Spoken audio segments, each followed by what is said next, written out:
Hello everyone, welcome back to defence तैयारी। तो आज हम बात करेंगे रिकॉग्निशन के बारे में, यानी कि रिकॉग्निशन अंडर इंटरनेशनल लॉ। ये इंटरनेशनल लॉ का बहुत ही इंपॉर्टेंट टॉपिक है। इसको भी कहते हैं रिकॉग्निशन, मान्यता। तो मान्यता होती क्या है बेसिकली? लाइक कि कुछ कंट्रीज या कोई भी कंट्री दूसरी कंट्री को कैसे रिकॉग्नाइज करता है, किन कंडीशंस के अंदर रिकॉग्नाइज करता है, और रिकॉग्नाइज करने की इम्पोर्टेंस क्या है, कि क्यों करना इम्पोर्टेंट है रिकॉग्निशन। ये सारी सारी चीज़ इसके अंदर आती हैं। तो बेसिकली जैसे अगर मान लीजिए कोई एक कंट्री, जो नई कंट्री अभी भी सामने आई है, अगर उसको रिकॉग्नाइज करते हैं तो वो जो है एक इंटरनेशनल कम्युनिटी का पार्ट बन जाती है। इसलिए ये बहुत ही इंपॉर्टेंट है कि उसको रिकॉग्नाइज किया जाए। जैसे कि आज के टाइम पे अगर एक एग्जांपल लेते हैं सपोज करिए कि ताइवान है, उसको रिकॉग्नाइज अगर कोई नहीं करता है तो वो एक इंटरनेशनल कम्युनिटी का पार्ट नहीं बन पाता। कोई भी कंट्री एक्स हो, उसकी बात कर लेते हैं, अगर उसको रिकॉग्निशन नहीं मिलता है तो उसकी जो डिप्लोमेटिक रिलेशंस होते हैं वो दूसरी कंट्री के साथ नहीं बन पाते हैं। तो इसलिए रिकॉग्निशन जो है इंपॉर्टेंट है। ये बात करते हैं आगे आखिर क्या है कैसे है। सो देखिए, बहुत ही इंपॉर्टेंट है रिकॉग्निशन के लिए जो इसेंशियल रिक्वायरमेंट्स होते हैं वो क्या होते हैं। सबसे पहले है कि भाई एक कुछ पॉपुलेशन होनी चाहिए, एक टेरिटरी होनी चाहिए, एक गवर्नमेंट होनी चाहिए, और वो सोवरेन राष्ट्र होना चाहिए। और उससे बड़ी बात कि जो उसके अंदर जो गवर्नमेंट का कंट्रोल है वो ऐसा होना चाहिए कि हाँ, वो परमानेंट चलने वाला हो, दिखाई। अगर ये सारी सारी कंडीशंस जो है फॉलो करता है एक स्टेट, तो उसको जो है रिकॉग्निशन जो है मिल सकता है। अदरवाइज रिकॉग्निशन मिलने के जो लाइक कंट्रीज के ऊपर भी डिपेंड करता है ये जो है एक बेसिक नीड्स होती हैं किसी भी राष्ट्र को, किसी भी कंट्री को रिकॉग्नाइज करने के लिए। अगर देखते हैं तो जो थियरीज हैं, इसके पीछे भी दो थियरीज हैं। एक है कॉन्स्टिट्यूटिव थियरी और दूसरी थियरी है डिक्लेरेटिव थियरी। कॉन्स्टिट्यूटिव और डिक्लेरेटिव थियरीज जो हैं, ये दो थियरीज फॉलो होती हैं किसी भी स्टेट को रिकॉग्नाइज करने में। तो पहले बात करते हैं कि जो कॉन्स्टिट्यूटिव थियरी है वो है, तो इसको हेजल और ओपन ही में, जो प्रोफेसर ओपन ही, इन लोगों ने इसको दिया। का कहना है कि भाई अगर किसी को इसके द्वारा हम रिकॉग्नाइज करते हैं तो वो एक इंटरनेशनल पर्सन बन जाता है, यानी कि इंटरनेशनल कम्युनिटी का हिस्सा बन जाता है, और वो इंटरनेशनल लॉ का सब्जेक्ट बन जाता है। और अगर किसी भी स्टेट को रिकॉग्नाइज कर दिया गया तो उसको कुछ एक्सक्लूसिव राइट्स मिल जाते हैं, कुछ ऑब्लिगेशंस भी लगते हैं उस पर, तो उनको वो फॉलो करना पड़ता है। तो ये हो गया कॉन्स्टिट्यूटिव थियरी के बारे में, कि एक स्टेट हो उसको कैसे कॉन्स्टिट्यूटिव थियरी में को मिलेगा प्रॉपर्ली। और जो दूसरा है वो है डिक्लेरेटिव थियरी। इसकी जो एक हॉल वैगनर एंड फिशर, इन लोगों ने इस थियरी को दिया था। इनका कहना था कि before recognition of a state, a new state has the right to defend its integrity। इनकी किसी लाइक कोई दूसरा राष्ट्र उसको रिकॉग्नाइज करे उससे पहले जो वो स्टेट है उसको अपनी इंटेग्रिटी को डिफेंड करने का पूरा अधिकार है, और ये अधिकार उसको इंटरनेशनल लॉ के अंदर मिलता है। ये थियरी जो थी वो जो मॉन्टेविडियो कॉन्फ्रेंस ऑफ 1933 थी, उसके आर्टिकल 3 में ये थियरी दी हुई थी। या उसके आर्टिकल ये थ्री जो थियरी है उसमें मेंशन्ड है। और जो इस थियरी के फॉलोअर्स हैं, लाइक वो मानते हैं कि जो रिकॉग्निशन है वो एक फॉर्मेलिटी है, दूसरे स्टेट को बस एक चीज रिकॉग्नाइज करने की। जैसे अगर कोई कंट्री एक्स है तो कंट्री है, उसको जरूरत नहीं है कि कोई दूसरी कंट्री ए और बी आकर उसको रिकॉग्नाइज करे कि हाँ ये है, यानी कि किसी और का डिक्लेरेशन लेने की इंपॉर्टेंस या जरूरत नहीं है, ऐसा इसमें कहा गया डिक्लेरेटिव थियरी में। खैर, आगे बढ़ते हैं और देखते हैं कि मोड्स क्या क्या है। तो दो मोड्स होते हैं, एक होता है डिफैक्टो और दूसरा होता है डीजेओ। डिफैक्टो क्या है? एक तरीके से परमानेंट नहीं होता, ये टेम्परेरी होता है, और वहीं जो डिजेओर होता है वो परमानेंट होता है। तो आइए बात करते हैं इनके बारे में इंडिविजुअली। जो डिफैक्टो रिकॉग्निशन है वो क्या है, देखिए मैंने पहले बताया, it's a temporary recognition. This can be conditional और विदाउट एनी कंडीशन। नहीं, कोई स्टेट चाहे तो दे सकती है, नहीं चाहे तो नहीं दे सकती है। देना है मर्जी है, नहीं देना वो भी मर्जी है। या कुछ शर्तों के साथ दे दे या कुछ शर्तों के साथ ना दे, वो उसकी चॉइस है।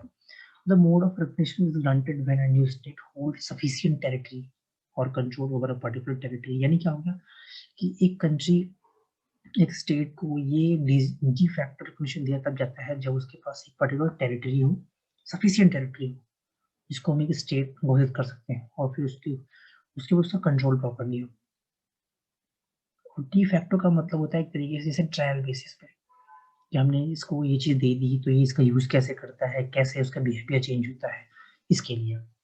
जैसे कि बात करते हैं जो यूके है, पहले उसने सोवियत गवर्नमेंट को as a de facto recognise किया 1921 में, और बाद में फिर डीजोर दे दिया 1924 में। तो जो डीजोर होता है वो होता है परमानेंट, जो डीजोर है वो है परमानेंट। जो डीजोर रिकॉग्निशन होता है वो होता है परमानेंट रिकॉग्निशन। कैसे कि जैसे मैंने भी पहले बताया, यहाँ पे आपको दिखाया था मैंने कि जो यूके ने है उसने सोवियत गवर्नमेंट को 1921 में डिफैक्टो लिया, बाद में 1924 में डीजोर दे दिया, तो ये परमानेंट होता है। और ये तभी मिलता है जब कोई एक स्टेट सारी की सारी जो बेसिक के अलावा जो और चीजें होती हैं, कैरेक्टरिस्टिक्स होती हैं, उनको भी फॉलो करता है, तो दिया जाता है डिजॉर्डर। और बेसिकली जो डिजॉर्डर का रिकॉग्निशन है वो डायरेक्टली भी दिया जा सकता है, वो मर्जी है कि डिफैक्टो देना चाहता है या नहीं। बेसिकली जो डिफैक्टो देते हैं लोग वो डीले करते हैं, डीले करना चाहते हैं कि ताकि वो देख सके कि इस स्टेट का बिहेवियर कैसा है। अगर उन्होंने डायरेक्ट दे दिया तो फिर उसका बिहेवियर बाद में चेंज करता है, तो उनके लिए अपना लॉस है इस वजह से। आगे की विड्रॉल ऑफ डिफैक्टो रिकॉग्निशन, तो अंडर इंटरनेशनल लॉ डिफैक्टो जो है रिकॉग्निशन, अगर लगता है कि वो इसेंशियल कंडीशन को पूरा नहीं कर पाता है तो उसको जो है कि विड्रॉ कर सकते हैं, कोई इशू नहीं है। एंड ये जो डिक्लेरेशन है कि लाइक कम्युनिकेट करके कह सकते हैं अथॉरिटीज को भाई कि हम इस स्टेट को रिकॉग्नाइज नहीं करेंगे, ठीक है। और भाई सिंपली एक पब्लिक स्टेटमेंट जारी करके उसका जो डिफैक्टो रिकॉग्निशन है वो खत्म कर सकते हैं। जैसे कोई कंट्री एक्स है को कंट्री वाई ने डिफैक्टो रिकॉग्नाइज कर रखा था, बाद में लगता है कि जो कंट्री एक्स है वो एलिजिबल नहीं है, इसके पास एसेंशियल कंडीशन जो फुलफिल नहीं कर रहा है, तो कंट्री वाई ने क्या किया, एक स्टेटमेंट इशू किया और उसका जो है डिफैक्टो रिकॉग्निशन विड्रॉ कर लिया। आगे बात करते हैं डिजर्व की, कि जो डिजर्व रिकॉग्निशन है ये भी विड्रॉ हो सकता है, लेकिन बहुत ही डिबेटेबल कंडीशन है ये बहुत ही डिबेटेबल कंडीशन है, और इसके लिए बहुत ही स्पेशल सर्कमस्टांसेस के अंदर इसको विड्रॉ किया सकता है। बेसिकली इसीलिए इसको परमानेंट कहा जाता है, क्योंकि ये बड़ी आसानी से, जैसे डिफैक्टो हो गया वैसे ये विड्रॉ नहीं होता है। आगे बात करते हैं डिफरेंसेस की। देखिए जैसे पहले बताया ये टेम्पररी होता है और दूसरा परमानेंट होता है। जो डिफैक्टो है वो रिकॉग्निशन ऐसे होता है कि भाई अगर बेसिक जो कंडीशन है उसको फॉलो कर रहे हैं तो। और डिजोर में है कि जब उसके पास सारी कंडीशंस हो तब इसको परमानेंट कंट्रोल दिया जाता है। डिफैक्टो एक तरीके से प्राइमरी स्टेप होता है और डिजोर उसका फाइनल स्टेप होता है। ये डिजोर जो डिफैक्टो है उसको आसानी से हटा सकते हैं, जबकि जो डिजोर रिकॉग्निशन है वो कभी भी नहीं हटाया जा सकता। और जो डिफेक्टिव रिकॉग्निशन है वो एक डिप्लोमेटिक इम्यूनिटीज को नहीं एंजॉय करता है, जैसे कि डिप्लोमेटिक रिलेशंस होते हैं, एम्बेसडर्स होते हैं, विजिट्स होते हैं, प्रॉपर ये जो है डिफैक्टो में नहीं होता, क्योंकि डिजोर में सारी सारी चीजें हो जाती हैं। और उसके बाद आता है कि डिफैक्टो रिकॉग्निशन जो है उसमें कुछ राइट्स होते हैं, कुछ ऑब्लिगेशंस होते हैं, वो भी कुछ स्टेट्स के लिए।